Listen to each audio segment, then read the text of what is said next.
over on Rumble. Although life is never dull. Um, Holy crap.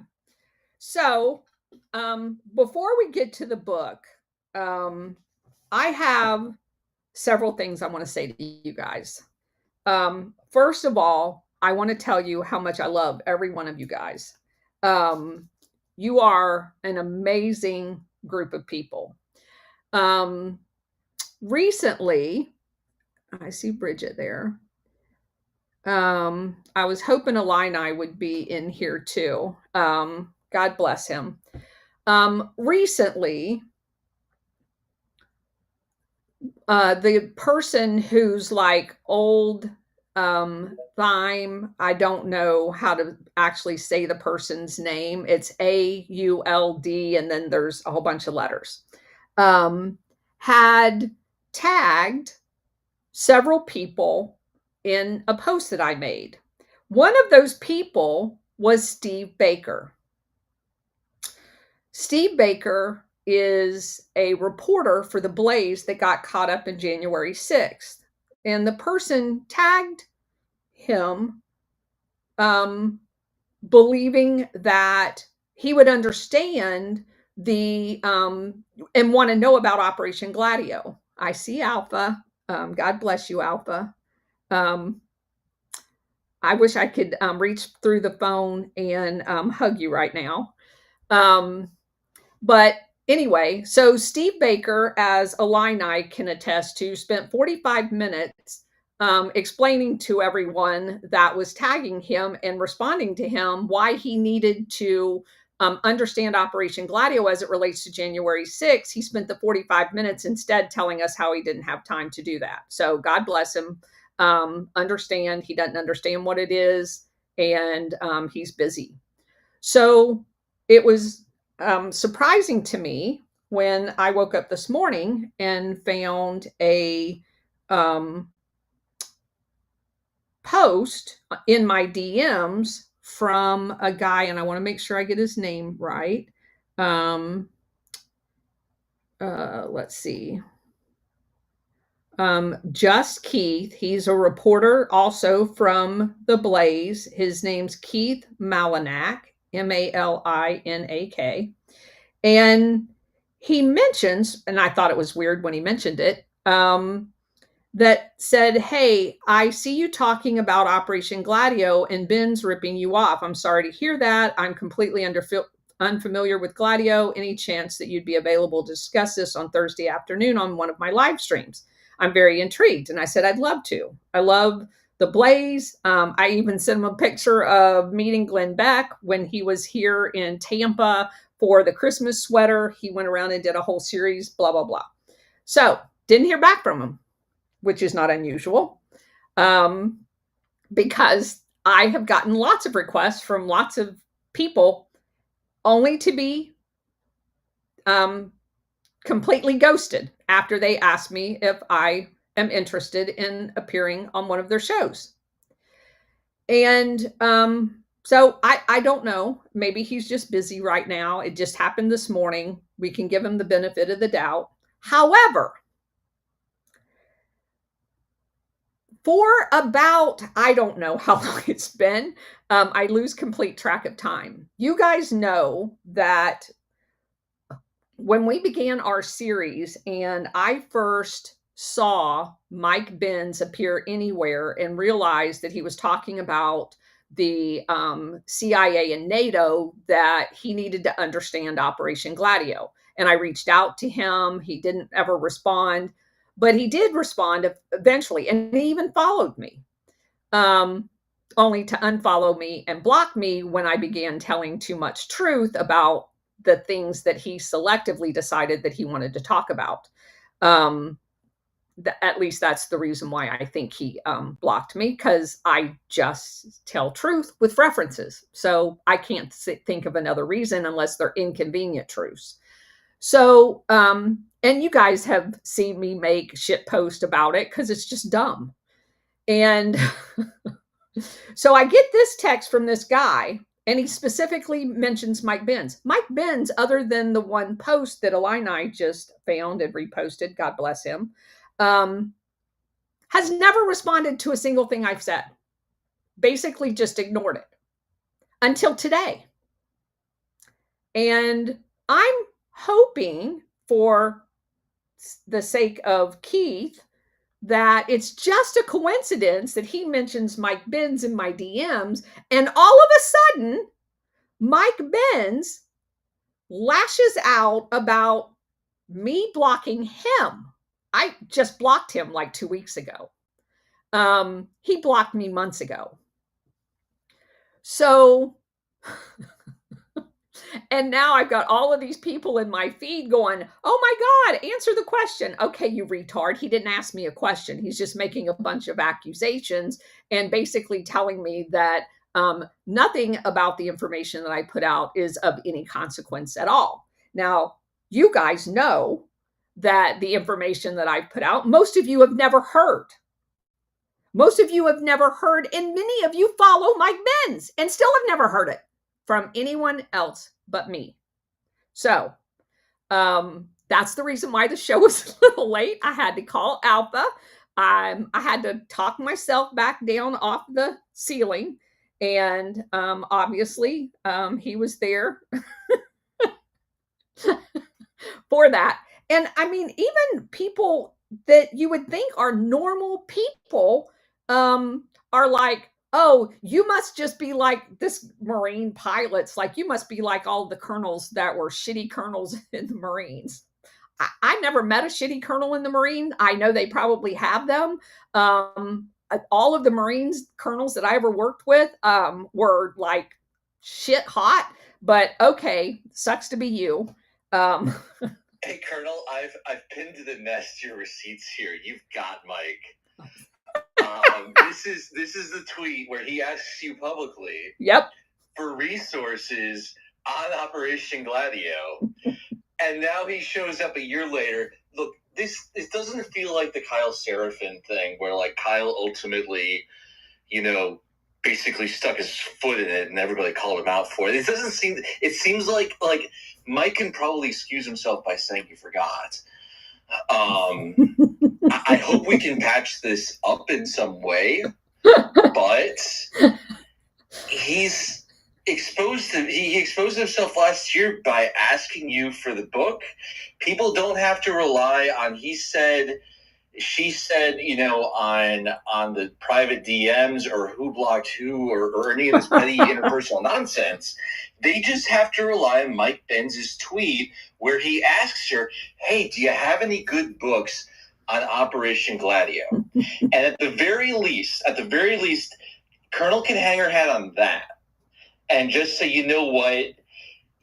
You're sticking out an eminently reasonable position to think that he got the book from you. Yeah. Yeah. So whatever. But God bless you, Illini. I mean, obviously I can't search on his shit because I can't even see it. But yeah, it's just very interesting. The gatekeepers, and that theme just keeps coming up again and again. And besides that, if you have all of these followers, why do you have to demean me who don't? I don't have any of those followers. Why do you find it necessary to disparage someone who is uncovering truths and spending their retirement sharing that information? Why do you need to do that? That is a despicable thing to do. There would be no reason in the world to not say, yeah, she puts out good information too. Y'all should follow her. Nope, can't do that. Because the inconvenient thing for people like Mike Benz is I call out both sides of every conversation. I don't describe things that are destroying not only our country, but the world as a blob. It's not a blob. There are companies that are behind the purposeful destruction of not just our country, but over 90 countries. And that's the successful coups. There's hundreds of countries that they've destabilized around the world. Well, over 100 anyway. So there would be no reason other than to drive a wedge into the truth movement. And that division is what motivates these people. Otherwise, you would do exactly what I did when I first heard him talking about Nate. All he talked about was the cyber, the stifling of speech. That was kind of his main lane. But he was talking about NATO and the CIA. All I was doing to his post was adding more information, but that information was inconvenient. And that's the reason why he blocked me. I was naming names. I named companies like Crypto AG. Again, inconvenient information.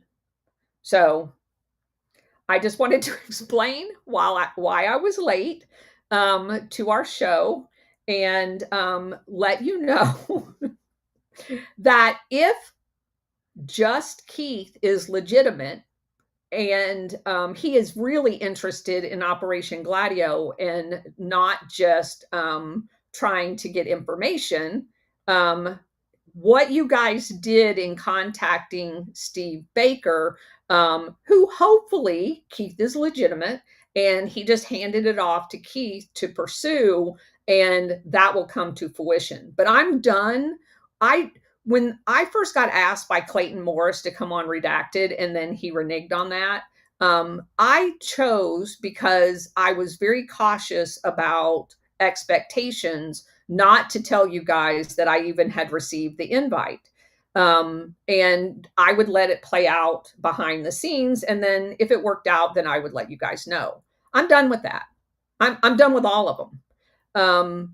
Because what's very interesting about this is, you guys remember, I know Alpha didn't take a mic, but you remember the girl that was exposing, she goes by B, the 764, and how she discovered that there were people going behind her back and making sure that big name platforms didn't give her airtime.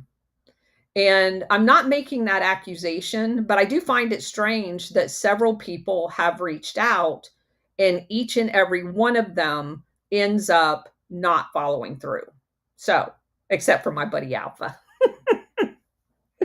And Nino Rodriguez, who, of course, I owe Alpha all the credit for that one as well, because that is, and actually, even JJ Carroll, I mean, he had me on, but again, I owe Alpha that as well. So it's just a very interesting dynamic that is going on. There does seem to be, and I don't mind, even there's a lot of people in our community that will not repost anything that I say. They don't comment on anything I say. And they know that by doing that, and I've called them out to their face, by the way, they know by doing that they elevate your voice if they do it. There's exceptions to that, like Awaken Outlaw. He posts stuff that I say. But I find the whole thing's just very interesting that, Alpha obviously reposts and comments on stuff. Brian Cates, Dwayne Cates does. But it is very interesting that even in our corner of the universe, and you guys are not aware of the fact that I participate in some things like Zoom calls with other patriots, that even in those Zoom calls, the people that are in it, the majority of them all have podcasts, which is why I'm in it.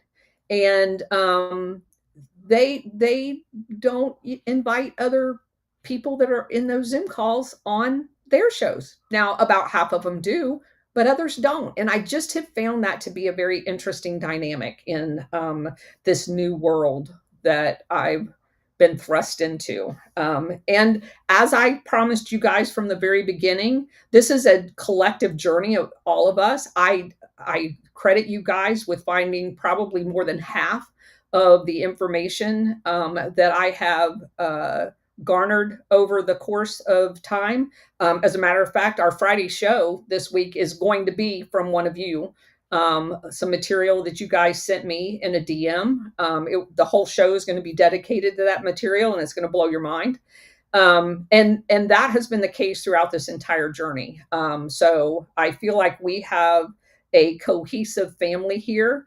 And obviously, we're doing it because we want to share it with other people, but it is what it is. So we're going to finish up our book today. There's not a lot left. And then we'll have open mic time at the end. So, kind of just in summary of this book, what we have learned, The Splendid Blonde Beast, is all of the communication behind the Nuremberg trials and the closing of World War II.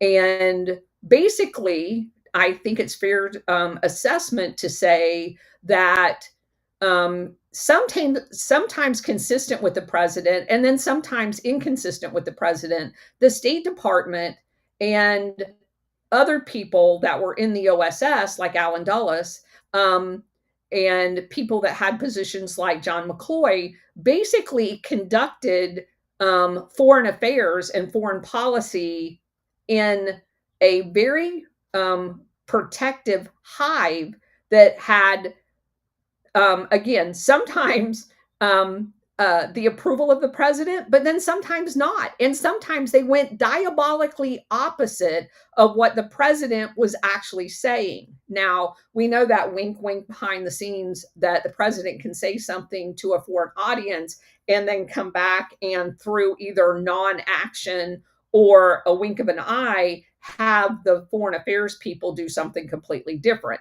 And I'm not going to say which of those things are true, but what we can say unequivocally with State Department cables as proof that the State Department did not carry out any of the written agreements throughout World War II in any shape or form, whether it was Potsdam or any other agreement that was made on the War Crimes Commission. They sabotaged Mr. Pell, who had been sent over to London. They basically took his funding away. They did literally everything they could to sabotage not just the investigations into who had committed crimes, but the actual proceedings of the court itself, and the whole process of denazification, how it was going to be done with the Potsdam Agreement. Every part of that was sabotaged, and there has been since declassified State Department cables that verify that. And I don't know about you guys, but just the little bit that I had known about Nuremberg and where all of the lawyers came from, a lot of them came from the Dallas, Texas area, weirdly enough. And then some of the people that we know were not tried, the ones that were tried and then found not guilty. And the other than the ones that actually were hanged, you had an entire slew of people that had been given the death penalty, but John McCloy then changes the death penalty to life in prison and then commutes all of their sentences. So they were basically let go. We know that NATO's foundation, which is critical to Operation Gladio, had embedded in it many of the former Nazis, and that we've studied all of the rat lines of the Nazis and how they were basically dispersed. And people think that it was just to like Argentina and, the United States, which is absolutely not true. They were in Japan, they were in Korea, they were in all of the countries in Latin America. We found them through our Latin America tour of Operation Gladio and Operation Condor to be in just about every one of them. We found the colony Dignity in Chile and how that was like a frequent guest stop among the Nazi population, both from Germany and from the Nazis that had resettled in South America in the different countries. So you're going to find them throughout. We found them in Africa. We found them in the Middle East. They were working on the missile program in Egypt.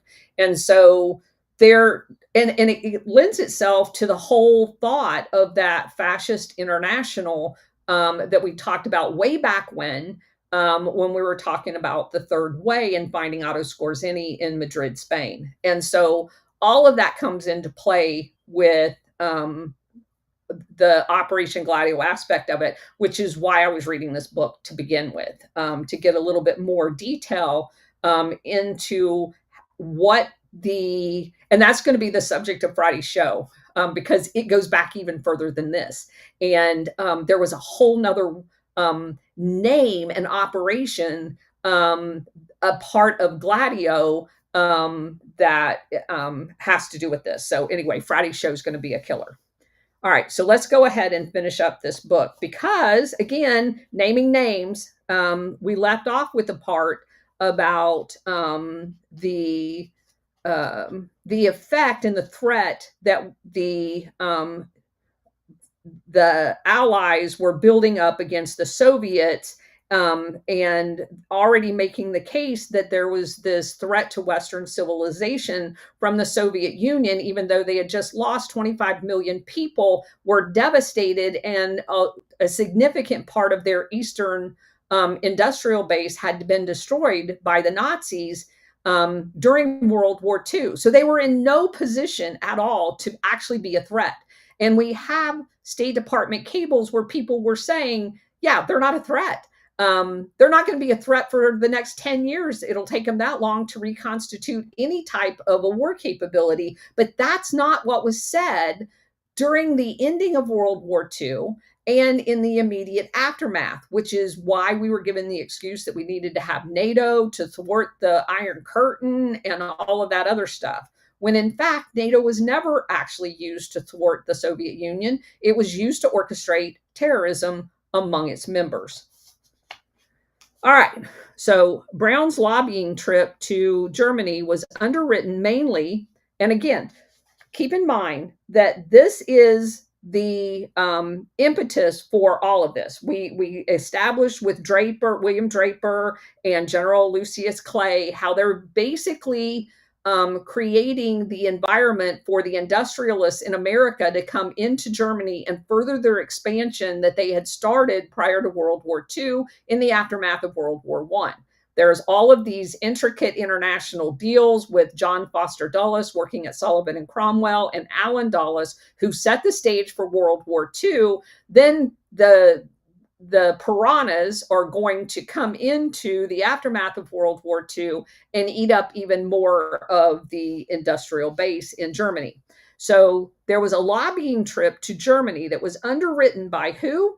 General Electric, Philip Reed.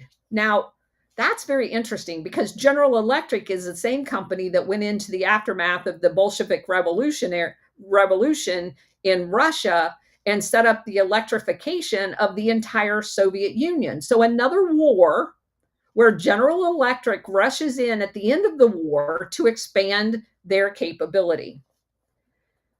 And it says that Philip Reed was one of the most important, influential U.S. corporate leaders of post-war U.S.-German issues.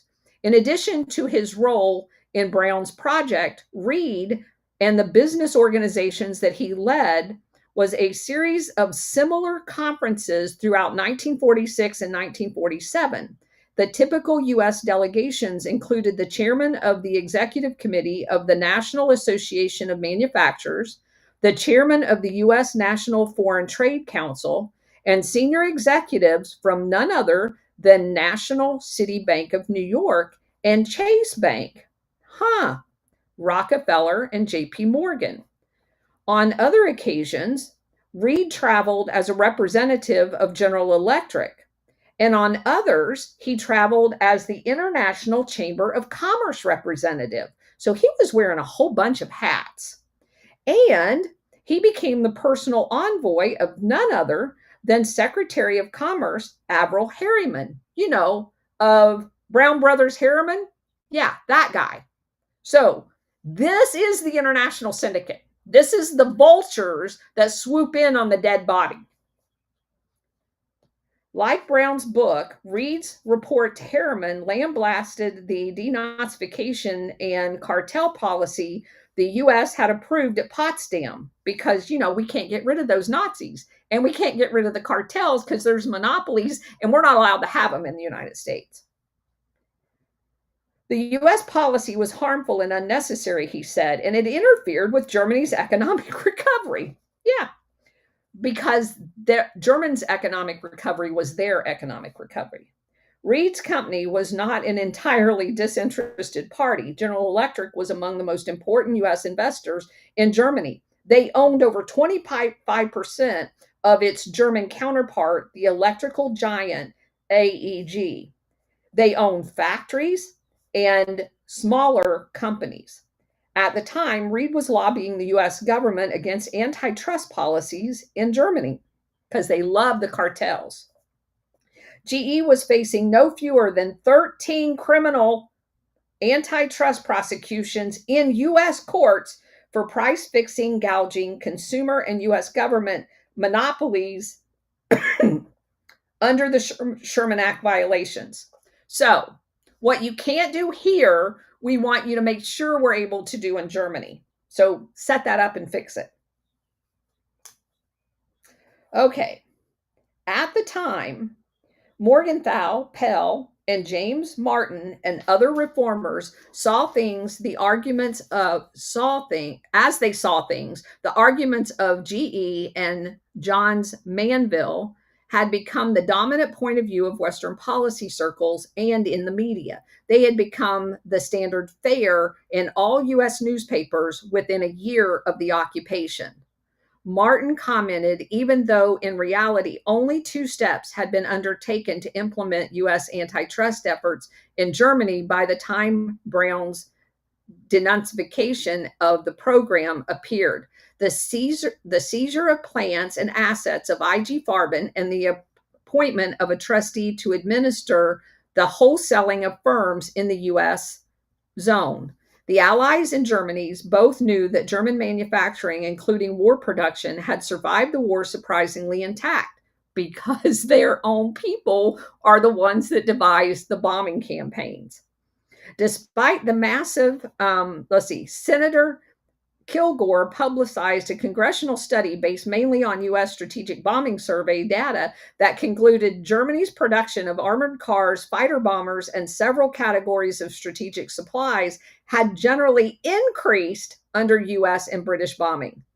And in the cases of expanding eightfold over 1942 figures, the air attacks had tripled some things, but not their vital manufacturing, because that's where the US investment was.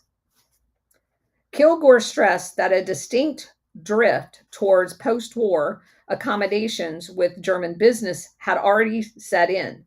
There is a natural inclination on the part of many of US administrators to take over in order to get things running again. And there's a natural inclination on the part of many Germans to lay back and let them do it. In the desire for efficiencies, our military administrators may keep in positions of power, not literal Nazis, as plant managers. In Italy, Kilgore said, I heard certain American Army officers deplore the fact that Italian partisans had killed many of the fascist plant leaders, which made more difficult the reorganization of their production capacity. Nothing like a good old fascist to run a place. In Germany, there had been no such partisan revolt. The Nazi industrialist hierarchies remained intact. Now, keep in mind, this is an important point. The partisans, which is an interesting word to use, the anti-fascist in Italy are going to eventually be referred to as communist and accused of being in the Red Brigade because they were not interested in joining NATO. So just keep that in the back of your mind. The reports of Brown and Reed were in reality briefs for the European recovery program called the Marshall Plan. They illustrate the extent to which an enormously popular and respected program became entangled in the revival of German businessmen who had participated in death labor camps and other Nazi crimes. Particularly important in this effort was a thing called the Committee for the Marshall Plan, which was founded in September 1947. And why is that important? Because that is the date that all of the Department of Defense was set up, the CIA was set up, and the Department of the Air Force was set up. That was done that same time. It labeled itself a citizens organization, but was in reality funded and administered by the same economic foreign policy elite that had been discussed so far, like the GEs and the Morgans and the Rockefellers. Its initial sponsors included Averell Harriman and Robert Lovett, who will be remembered from the Brown Brothers Harriman Bank. Another sponsor, Allen Dulles, Dean Atkinson, Winthrop Aldrich, chairman of Chase Bank, Philip Reed of GE, and other similar people, most of whom had been active in U.S. German finance since the early 1920s and had basically all became, and this is a classic, labor was represented by hardline anti-communists active in CIA-sponsored penetration of European trade unions such as James Carey and David Bubinsky, Dubinsky. So immediately they begin infiltrating labor unions because they have to defeat them because they've lost now their death camp laborers. So they can't have labor unions giving people fair wages. So the CIA immediately upon creation, because it's all of the same people that was in the OSS, are going to infiltrate labor unions in Europe to ensure that their investments have the stability and they're not going to have to be answering labor demands. The Marshall Plan lobby operated in a distinguished propaganda committee. As AT&T executive Arthur Page described it, its goal was never described as a revitalization of German business elite, but rather as saving Europe and providing American jobs through implementation of the Marshall Plan. But whatever you think of the plan, the restoration of much of the pre-war German corporate elite was an integral part of the package. General Clay used the case of Deutsche Bank director Hermann Abs, ABS, to explain the concept. Quote, "We were never able to make Hermann Abs the financial minister of Germany as we would have," unquote. Clay remembered the same interview from earlier. Because of the German and American public's refusal to accept a man who had been deeply compromised by Hitler and the Nazi Party.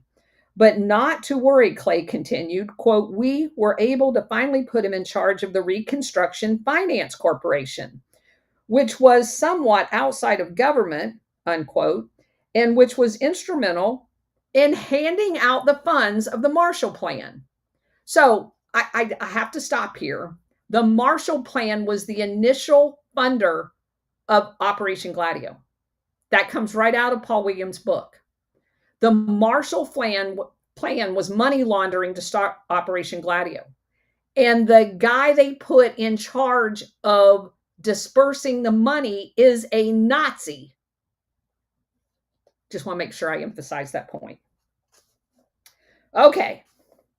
Sponsors of the Committee for the Marshall Plan were simultaneously at the cutting edge of renewed efforts to invest in the German industry. If you have been trying unsuccessfully to get into Germany to reestablish a business contact, don't be discouraged, Business Week said.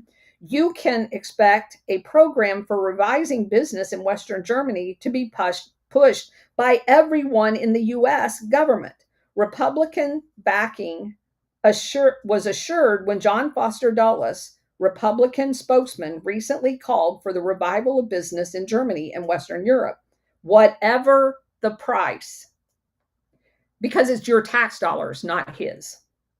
German goods are already trickling into the U.S. market. Anticipating some consumer resistance, The military government authorities have shrewdly kept customs requirements by marking them made in Germany, US zone. So, in other words, they tricked you into buying German goods, regardless of where they were made inside of Germany, by saying that they were made in the U.S. zone. So they're free of Nazis because we've already went through the denazification, no problem. So that was when large-scale arrivals of German goods began. Washington is likely to release a press barrage explaining that German exports helped pay for the occupation of Germany.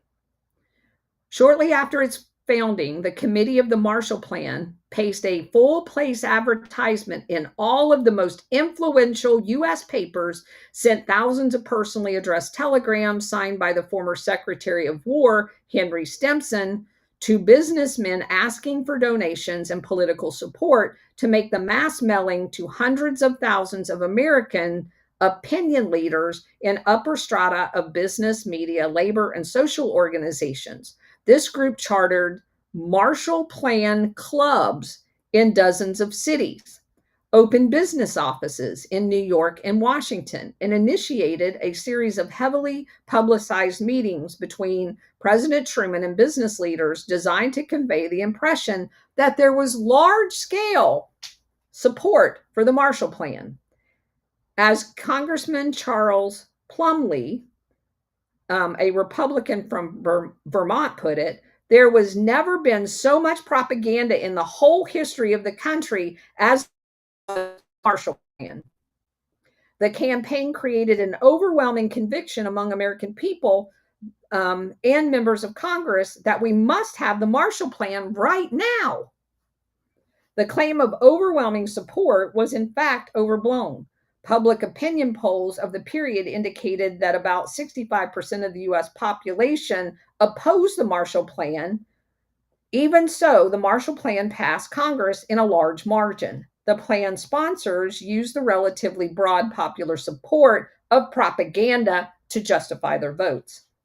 These factors, insiders' opposition to reform, the passive resistance of German business, allied suspicion of indigenous Antifa radicals, the sheer magnitude of the task of denazification, the self-mobilization of U.S. and international business elites, and often paranoid geopolitical competition with the Soviet Union combined all together to basically stop denazification and any reform of German businesses. So they all walked free. And the last chapter here talks about basically the end of, well, let's just go through it. There was a second international trial, Nuremberg, that became the focus of German finance and industry during the Third Reich. It was called the Industrialist Trials as a nickname. And basically, you had people like Herman Abs and Slat that was put on trial, but at the end of the day, nothing happened. Also you had this, they were referred to also as the subsequent proceedings. It was organized under General Telford Taylor. His group brought 12 cases against 182 defendants. These were the famous trials that judged, murder squads, concentration camp doctors, business executives from Krupp and IG Farben, Nazi judges, and similar defendants. The U.S. Military Commission tried additional 950 war crime defendants, though the figure includes cases from the Far East in addition to Europe. The majority of cases tried involved German civilians. They were basically symbolic measures, as Taylor later commented, and were designed to teach the German a lesson.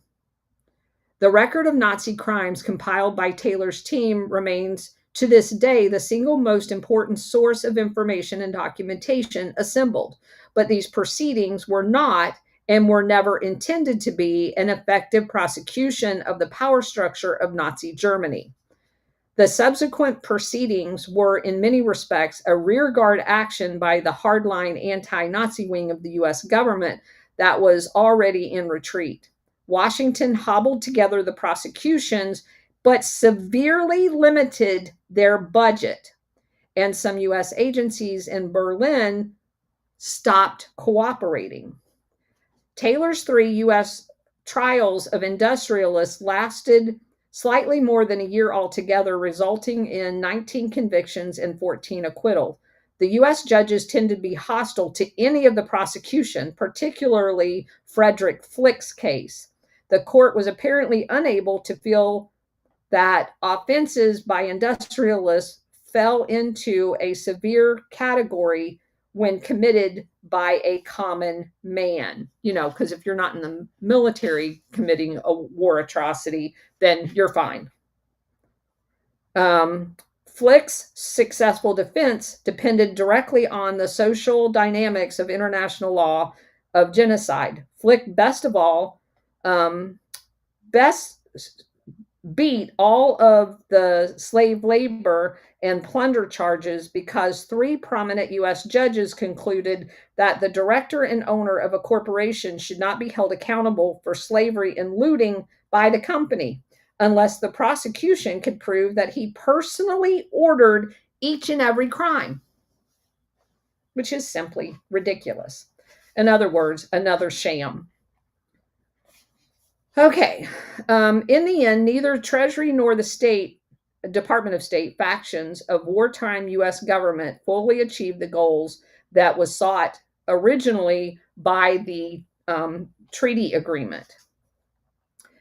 This ended up obviously affecting long-term U.S. and Soviet relations because they basically broke every promise.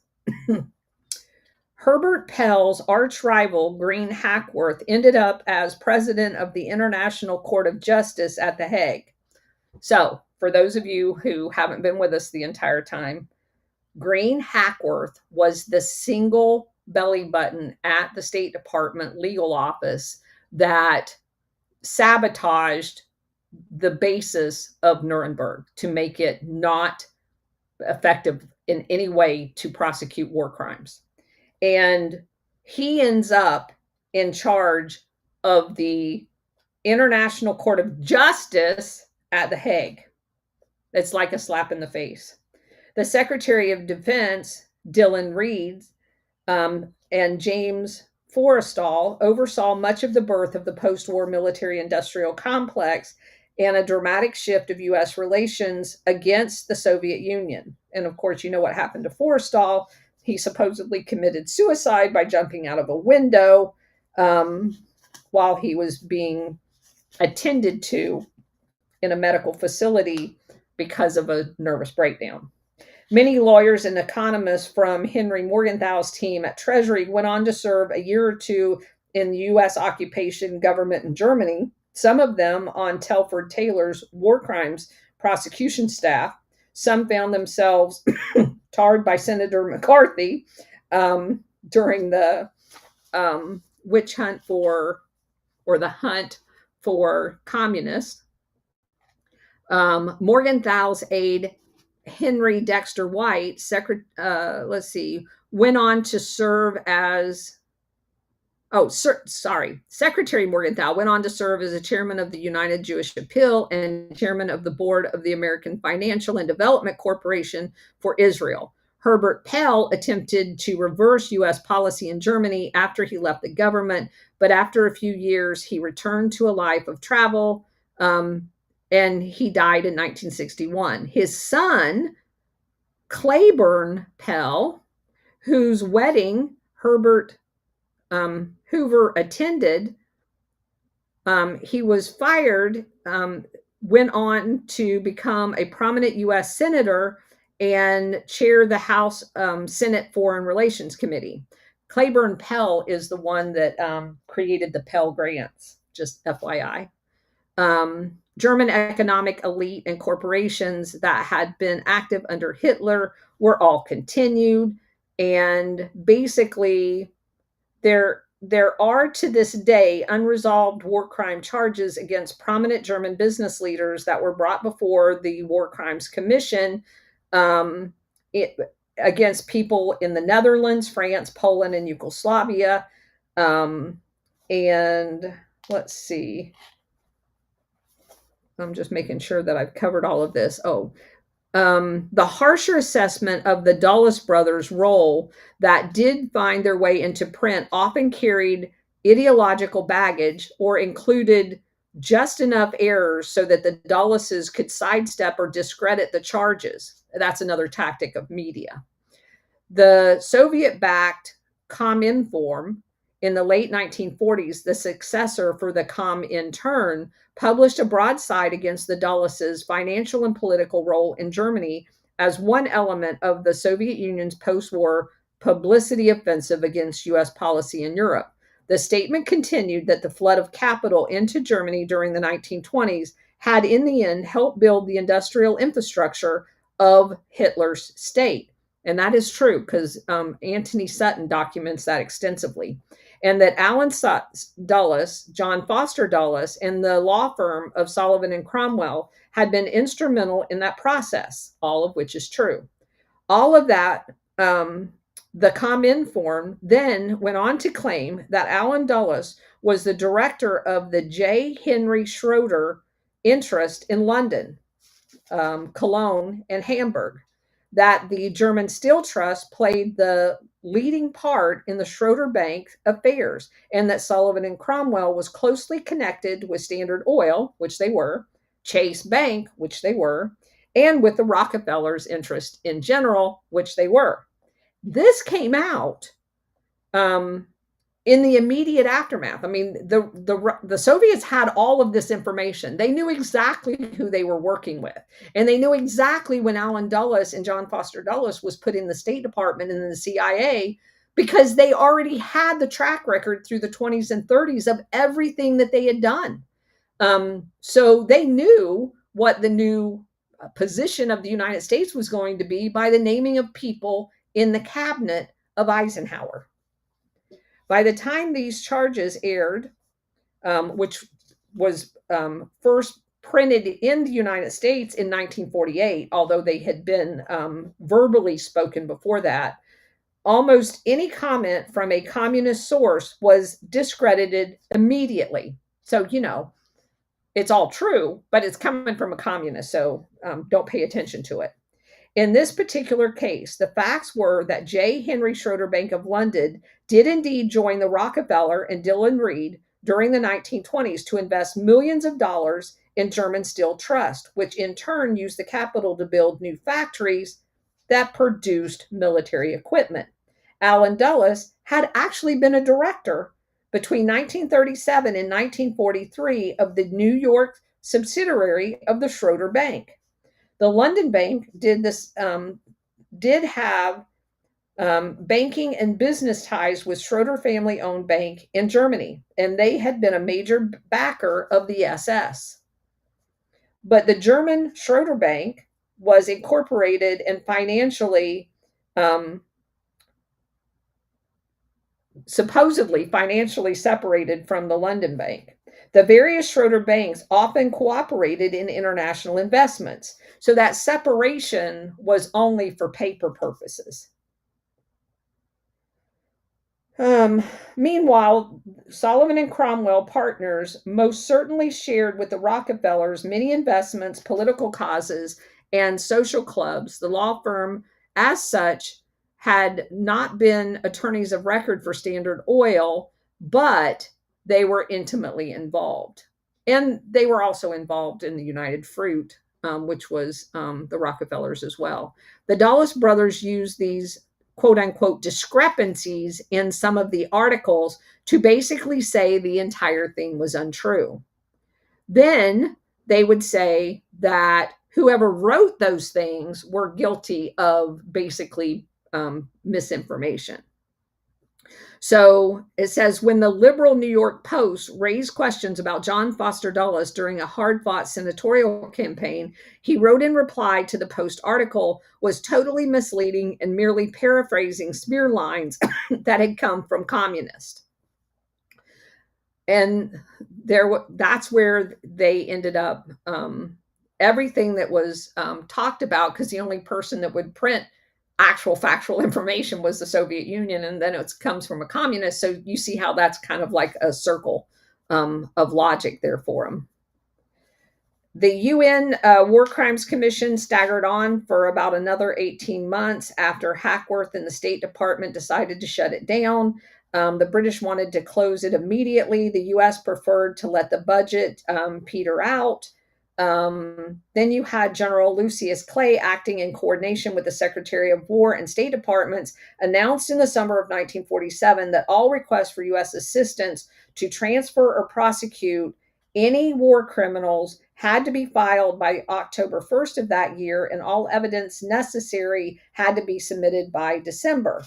And basically, they ended up with, even though some of those, and again, these governments in Poland and Yugoslavia and Czechoslovakia are in ruins. So they have no way of submitting all of the documentation necessary. So basically, the end result is the entire thing was set up to fail on purpose to ensure that the people that they wanted left was going to be left for them to be able to use in their anti-communist next phase of operations, of which we're very familiar with because that's what gave birth to Operation Gladio. And so that, in a nutshell, is the book. There is a little bit of additional information that talks about, in the concluding chapter, he doesn't add any new information. He basically just kind of summarizes what we've already come to know. So that's it. We can open it up. You know, J.P. Morgan was also, the original J.P. Morgan, I believe, was the one that was instrumental in defunding the original Tesla, Nikola Tesla, operations at Wardenclyffe. Well. So, yeah, just shows you how evil, the evil fruit from the evil tree, the evil root, you know? Yeah. SR71, go. Thank you, Colonel, and thank everybody for attending Spaces today and Rumble as usual. This book is really interesting. I did post in the Pill some of the industrialists that were actually charged and convicted of these crimes, only to come to find out none of them received a death sentence. All of them got anywhere between 1.5 years to 7 years, which were commuted by John McCloy. By John McCloy, yes, ma'am, every one of them. It's just unbelievable. And the trials were closed shortly thereafter in 1948. Those trials were done. There was no going back. It just blows my mind. It is very, very interesting. John McCloy is one of those people that most people have never heard of in history, that had a huge, huge devastating effect long-term on America. And most people have no idea who he is. Of course, he came from, and we learned about him in War Hamster's Secret Society show with me, because he obviously, like all of these people, was a Wall Street lawyer, and he was associated with two, but one of which was Coldwater, Wickersham, and Taft. And of course, Taft We did a whole show on the Taft Skull and Bones connection, and so you can immediately see the connection that these people have, and that John McCloy, despite knowing all about IG Farben and their contributions to World War II, commuted, as you point out, all of these people's, and he was instrumental in the land lease deal, which was another money laundering operation. So, yeah. Anyway, he was part of the OSS during World War II, just so that you know. So he's intel, and he even got involved in some of the issues that dealt with the Japanese aftermath as well. So yeah, crazy. And I forgot. Sorry. His big thing. Okay, so y'all know that the whole prediction of World War III, that there was going to be 3 world wars, and that many people speculate that World War III actually started in the immediate aftermath of World War II. It was just a covert war as opposed to an overt war, and that it had all of the branches of political, economic, and military, being paramilitary, arms to it. And the economic aspect of that war was fought by the IMF and World Bank. And where does McCloy go after World War II? Oh, just to the World Bank. He becomes the president. Sorry for the interruption, Kurt. Go ahead. John McCloy commuted 89 of those trials. Yep. Out of the whole deal. I mean, you're right. He was a significant player in all of this. And where does he go back to? I had never heard of him until you mentioned him. And where does he go back to? Chase Manhattan Bank. And he doesn't just go back to the bank, or he doesn't get hired just to any position. He's the chairman. Oh, and then he moves on to become the chairman of none other than the Ford Foundation, which is basically a CIA front, and called out. And, oh, by the way, he becomes a trustee at the Rockefeller Foundation. And both of those organizations are basically CIA fronts and fund many of these covert operations through donations out of the foundation to CIA front companies that then perpetrate the covert war. He also served from 1954 to 1970 as the chairman of the Council on Foreign Relations. He took David Rockefeller's position when David Rockefeller stepped down.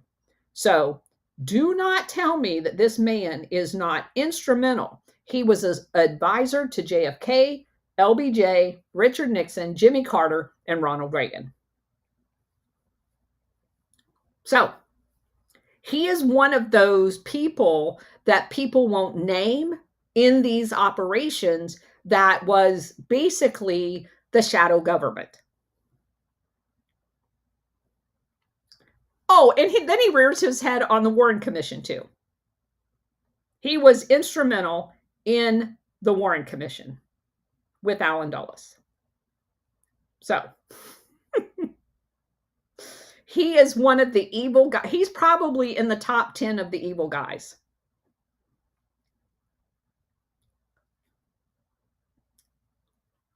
So. And Lyman Lemitsker. Lyman Lemitsker is in my top 3. Yeah. And well, the Dulles family. Yeah. I mean, they're in the top 10, but Lyman Lemitsker is probably in my top 3. Just because the SOB wore a military uniform, and he was a disgrace to the military, to America. He was bona fide traitor to the principles of our Constitution.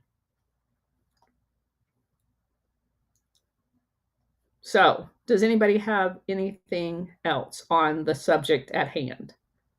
Because if you don't, I want to move on, since we're talking about traitors and principles, to the Constitution and mention something that probably is controversial, but I don't care. You guys have seen me posting and responses that I'm getting to the fact that setting up savings accounts for babies is unconstitutional. I want everybody just to keep this in the back of your head. If we're ever going to fix America, we have to have principles.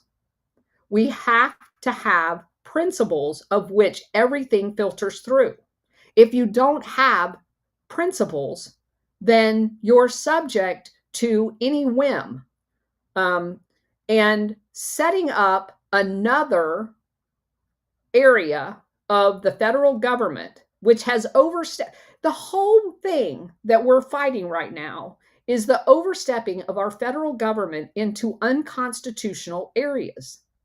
And just because the Trump administration says they want to do something that on the face sounds nice doesn't mean it's constitutional and doesn't mean it's a role that the federal government ought to have. I don't care how you fund it. If it's not constitutionally called out as a job that the federal government should be doing, our Constitution doesn't allow it. And you guys have to come to grips with that. You can't, every nice thing that comes along, the whole reason that we're 35, 36, whatever the number is, $1 trillion in debt is because we wanted to do a lot of nice things. Nice things is not in the Constitution. Nowhere are you going to find, oh, that feels good. Oh, that's a nice thing to do. That's not the federal government's role. You have a state government. If your state government and the people in the state wants to do something like that, that's different because it's not a federal power. The federal power should be only that which is called out in the Constitution. You guys can't compromise on that, or you're no better than the Democrat who wants to feed the entire freaking world. Everybody on X calls out the quote unquote Democrats with all of their feel-good programs. Well, baby savings accounts is a feel-good program. It doesn't matter that a Republican is talking about it. It still oversteps the bounds of the federal government. I'm just asking you guys, you can have your own obvious personal opinions, but I'm asking you to base it on principles. Base it on the Constitution of what we're going to allow our federal 37 trillion. SR corrected me. Oh my God. Okay. That makes it even worse. It doesn't matter where the money comes from. So again, I made the analogy that if you're $100,000 in debt and you win a $10,000 lottery, you have a responsibility to your family to lessen your debt, not create some feel-good program. It just isn't what the federal government is supposed to do. So that's all I'm asking you guys is to keep your principles in mind, keep the Constitution in mind when you're advocating for something. And if you don't know, but what this is dangled out there as have you guys got your principles in line? And if you cannot call out both sides of the aisle when it comes to feel-good programs, we're kind of wasting our time.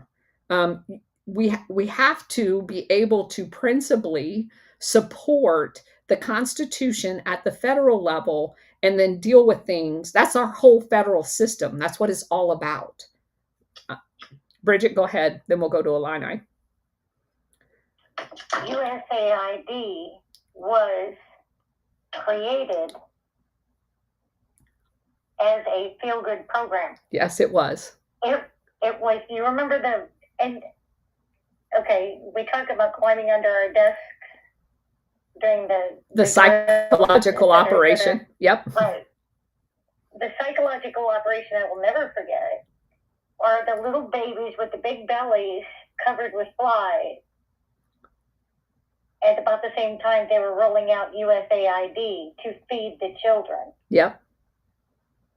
This really has the same feeling. And even if it is created with the right intention, I see in every way that this can be manipulated just like USAID was.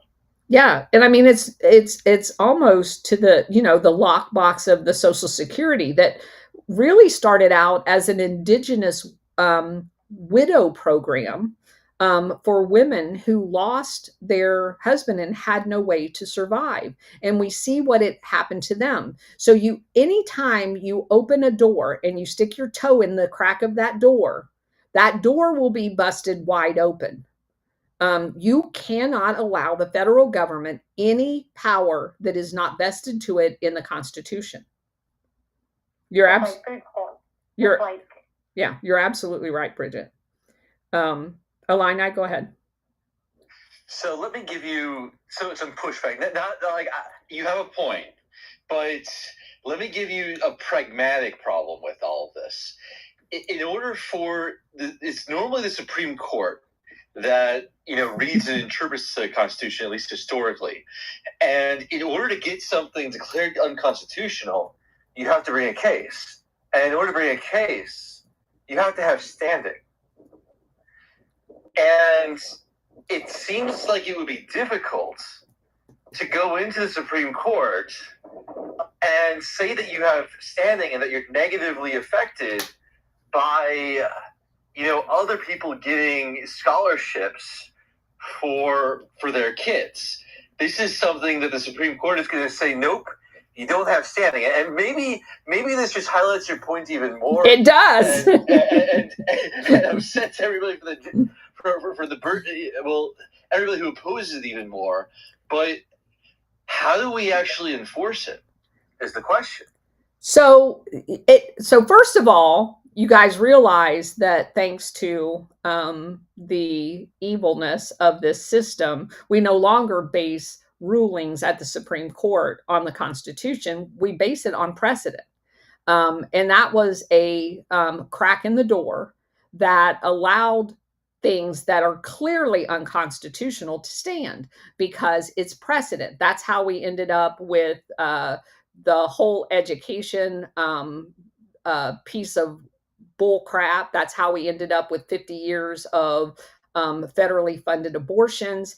And so when you establish a precedent, and then the legal decisions become based on precedent, that's another, that's when your foot is in the door, not a toe. And so I think you just made my point even more as opposed to pushing back on it. We should not allow our federal government to do anything initially at all that is not the role of the federal government, because you can't have a federal government that tells you that they are going back to the constitutional interpretation of what the federal government, and we're going to close all of these different organizations, while at the same time they are opening other doors. Regardless of where the funding comes from, we should base our opinions on principle. That's all I'm asking. Otherwise, we end up right back where we were. Correct. Absolutely. Because the savings accounts then don't just go to babies, they will go to somebody else. And then you get a Democrat president, and we're going to be giving savings accounts to illegal alien babies and blah, blah, blah. So you cannot open any new doors until all of the trash that they've already bastardized our country with gets cleaned up. And they pay off the debt, as far as I'm concerned. So anyway, anybody else have any comments? Read the comments on Rumble. The comments on Rumble. Joe Lafayette says, I am jumping up and down saying, yay, Colonel, touchdown, go, home run, yay, Colonel. Okay. Just giving her a voice. Love it. Yeah. So, and Shelley says, yes, because the nice things always have bad outcomes for people. Doesn't matter what side you're on. These effers don't have principles. I'm just saying, um, we should base everything that we allow our federal government to do based on the Constitution first and principles on our position. Um, we have to learn how to discern between what feels good and what is constitutional in a constitutional republic, or you basically have thrown your constitutional republic out the door. And I'm in this fight to restore the constitutional republic, not to implement feel good programs that open new doors. That's just my go ahead, SR71.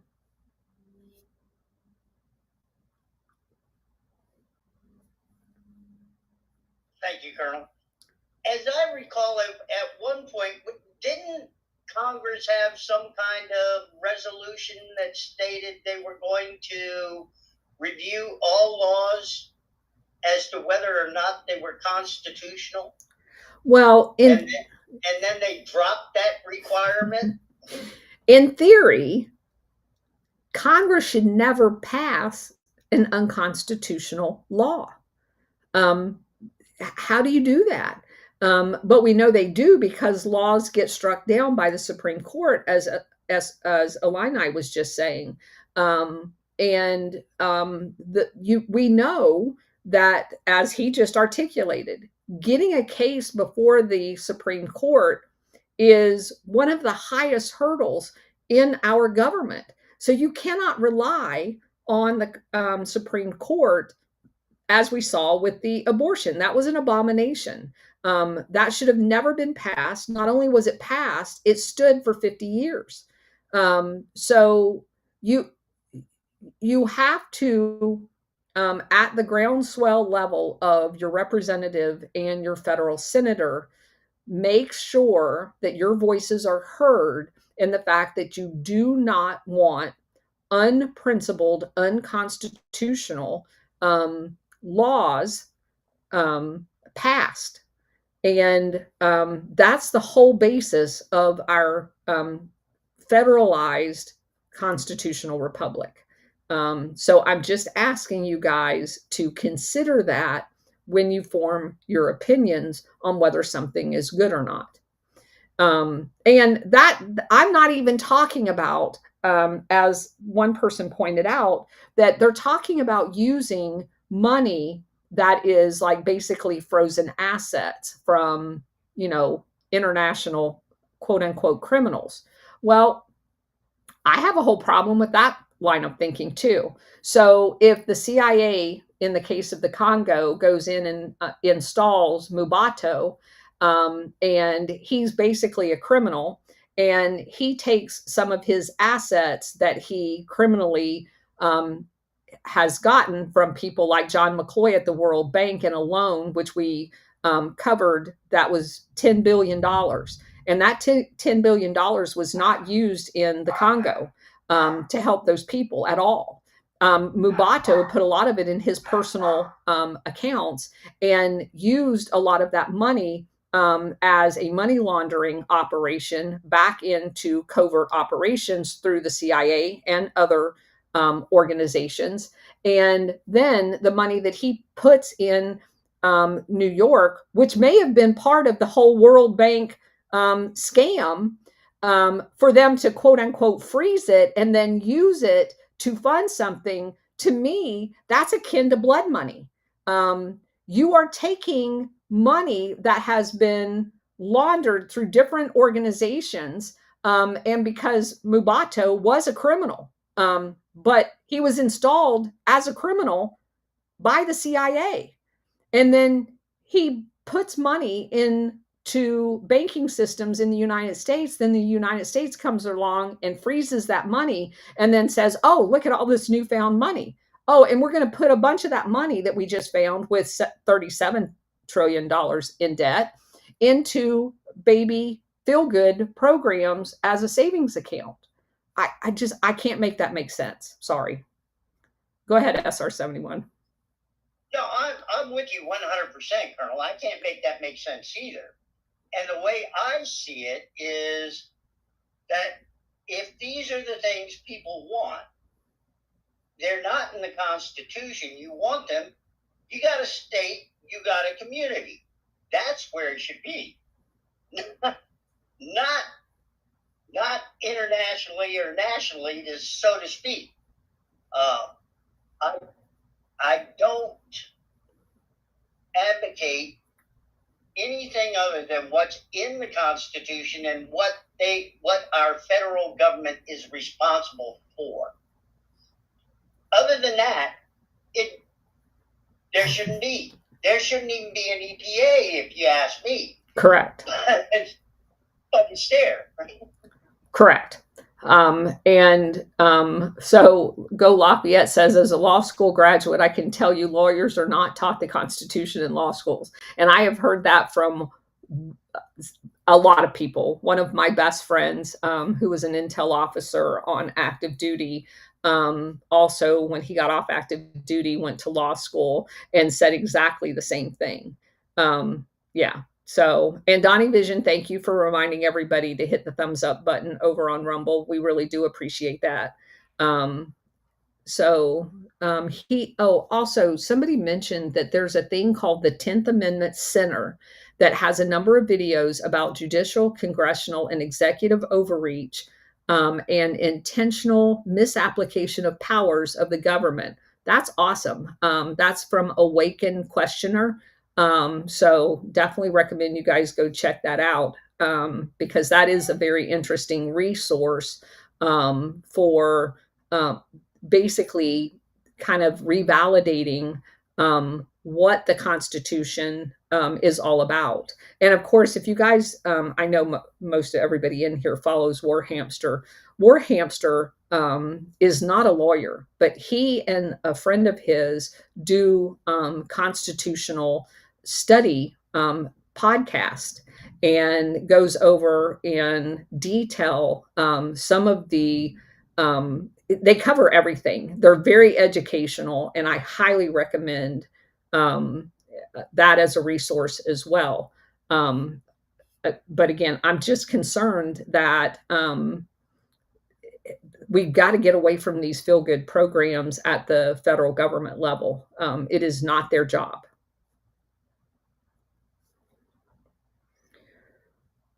Okay. Anybody else? Colonel?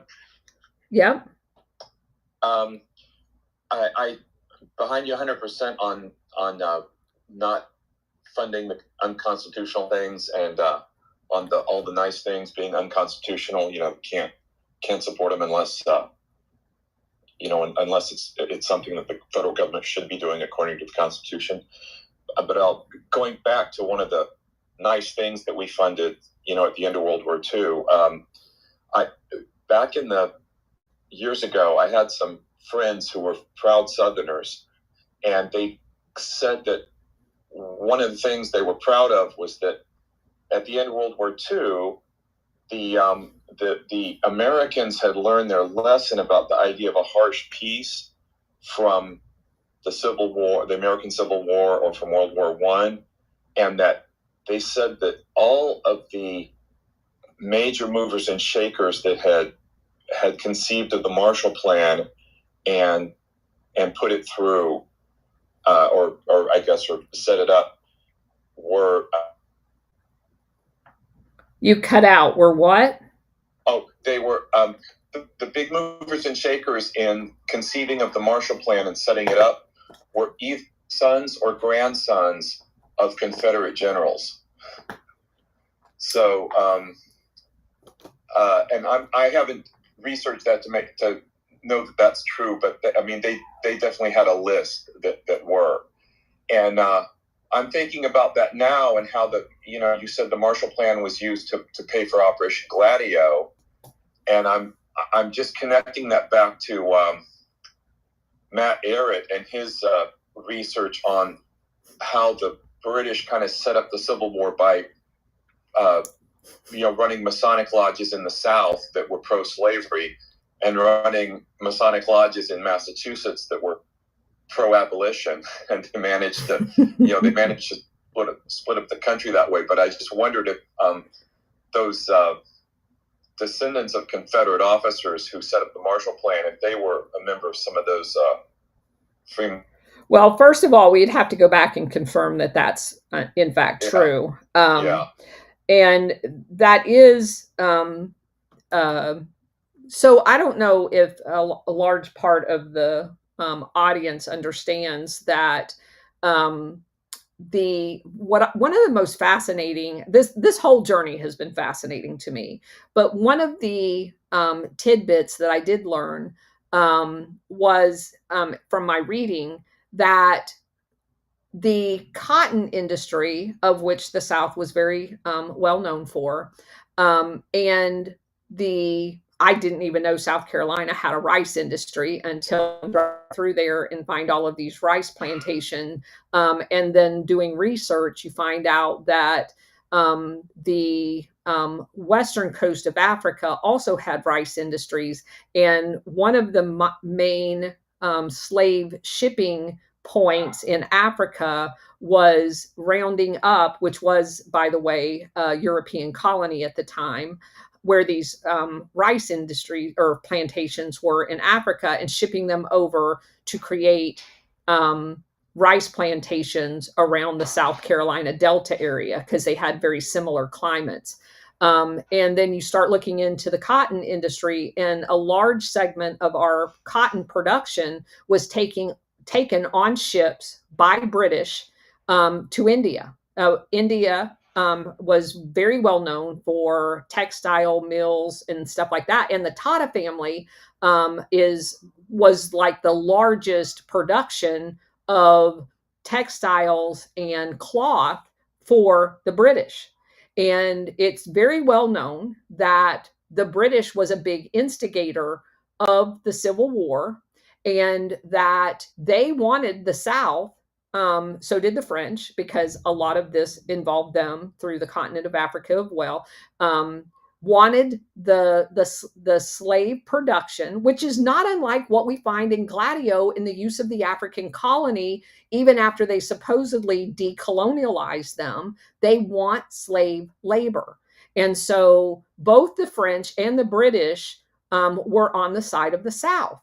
And it was not until Tsar Nicholas said that, or one of whoever the Russian Tsar was at the time, that he said that he was going to deploy, and did deploy, ships off the coast of the east and west coasts of the United States, that the British and the French were not going to interfere with the Civil War, which, again, that's not something that's taught in our history classes, because Russia's bad. And so everything that you just said is very well documented. That's just a little bit more flavor to it. But that is a well-known fact that, well, not maybe that well-known, but it is a fact that the British and the French did not want to have to pay more for cotton. The price that they wanted to pay was with slave labor, which made cotton a lot cheaper in the United States. And so they definitely interfered in the Civil War. They wanted to interfere a lot more, and was stopped by the deployment of the Russian fleet, so that they were not able to interfere as much as they wanted to. And that's why a large purchaser of the production of cotton was purchased for textile production in India, which at the time was a colony of the British, and then shipped on to Britain for consumer goods. So, yeah. And it was Alexander II, okay. I believe. Thank you. Okay. But the British had planted cotton in Egypt, which they were running at the time. And cotton crops came came in during the Civil War, and that lessened their enthusiasm for going ahead and backing the South. Yeah. So that allegedly helped them because they could ship it from Egypt directly to India. And that's where the Giza cotton comes from. Exactly. Yeah. Yeah. Yeah. Another British, basically protectorate, which is what Egypt was. Yeah. It's just, history's fascinating. And also, once you understand these patterns of everything has to do with the economics of the matter, and that all of these wars are driven by the international syndicate collectively wanting cheap labor, which is why they sabotage every union. They co-opt the unions to work on their behalf. And any legitimate union is accused of being a communist and taken down, to the extent where they'll overthrow entire governments as a result of that, just to ensure their access to cheap labor. So there you have it. Okay, so we finished our book. I'm going to go ahead and call it now. We are not going to have a show tomorrow. I will be on the Missing Link tonight at 9:00. I forgot to mention that yesterday. That's a Canadian podcaster I've been on about every 3 months. I go on and we just kind of update what's going on and things that has changed. So I'll be on his show tonight. I will send you guys a link to it when it's available. And I will be on. Fun show. Huh? That's a fun show. If anybody had missed it, it's a fun show to watch and see these guys really get their eyes open. Yeah. You know? Yeah. Yeah. Very entertaining host. I love going on that show.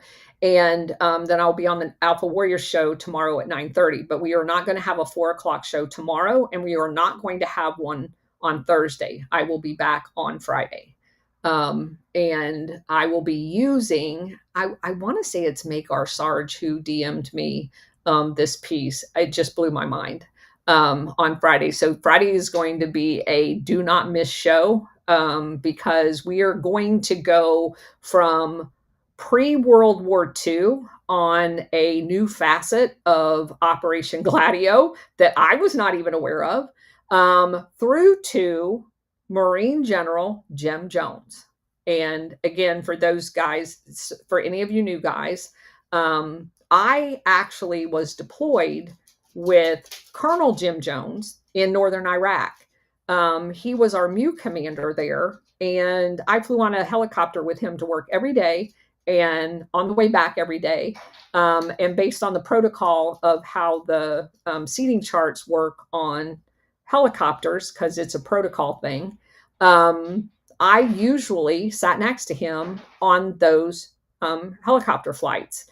And if you guys have not been part of the history of me telling the story of my deployment to Iraq, I was the aide to a 2-star Army general there. For the most part, the only female forward deployed into northern Iraq during my 6 months there, and the only Air Force person. We did have an occasional civil engineer,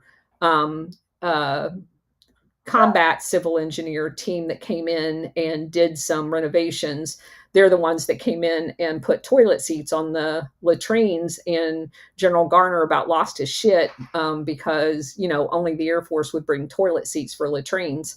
But having been a female, I told General Garner that if he wanted to take the toilet seats off the men's latrine, have at it. But I wanted mine left because I was the only one that used it. So anyway, Jim Jones at the time was a completely different person than when I was stationed at the Pentagon with him as well. Him and General Garner was at the Pentagon at the same time with me. I saw them both one morning in the POAC, which is the Pentagon Officers Athletic Center. And I just about died. I mean, it was like an old homecoming for me. And I love General Garner to death. What a nice guy. He's from a very small town just south of my hometown. And General Jones is from a well-connected family. He spent a lot of time in France, fluent French speaker, as were a lot of the Kurdish people in northern Iraq at the time. So huge asset. I actually went to his commandant. He was the Marine Corps commandant. I went to his change of command. Had never been to anything like that. It was an amazing experience. But General Jones definitely is one of those generals that changed over time. He was not the same person that I knew as a colonel. And he was a 3-star as a military assistant to the SecDef. My ex-husband was in the SecDef suite with him. And so obviously got to attend different functions there with him, and a completely different guy.